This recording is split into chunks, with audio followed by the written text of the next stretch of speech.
देव देवाऱ्यात नाही, नाही देव देवाऱ्यात. नाही, तुमचं अगदी बरोबर आहे.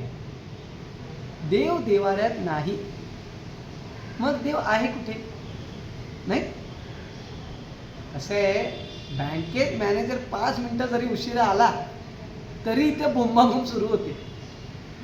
पण तो त्याचं काम करत असतो आणि ते करताना तो दिसतो.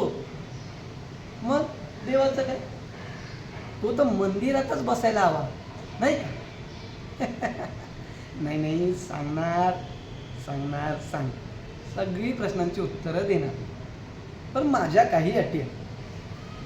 अट क्रमांक 1, देवावर विश्वास आहे हे स्वतःच्या मनाला पटवून देणे. नाही, कठीणच जाईल, पण काय, प्रत्येक वेळी आपल्याला आपल्या मनाच्या गोष्टी मिळत नाही. थोडी तडजोड करावीच लागते, नाही का? आणि अट क्रमांक 2, मी जे सांगेल ते तुम्हाला पटवून घ्यावं लागेल. मध्ये अट आणू नये, मध्ये प्रश्न विचारू नये. तुमच्या भाषेत सांगायचं झालं तर डोंट डिस्टर्ब. लिंक तुटते ना. हां, बोला, तयार आहे का? मान्य आहे ना? हां.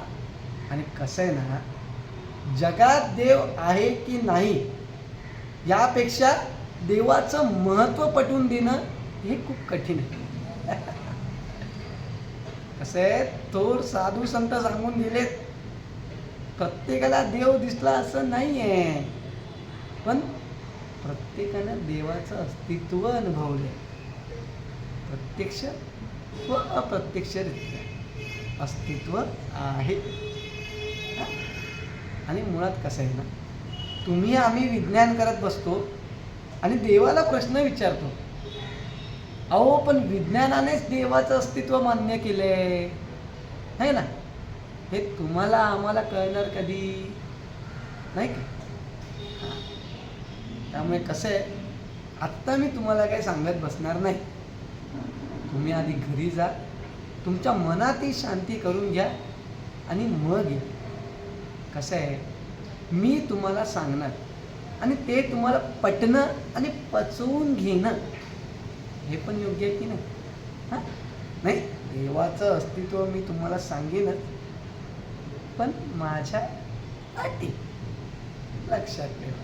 हां, देव देवाऱ्यात नाही, नाही देव देवाऱ्यात. राम कृष्ण हरी, राम कृष्ण हरी.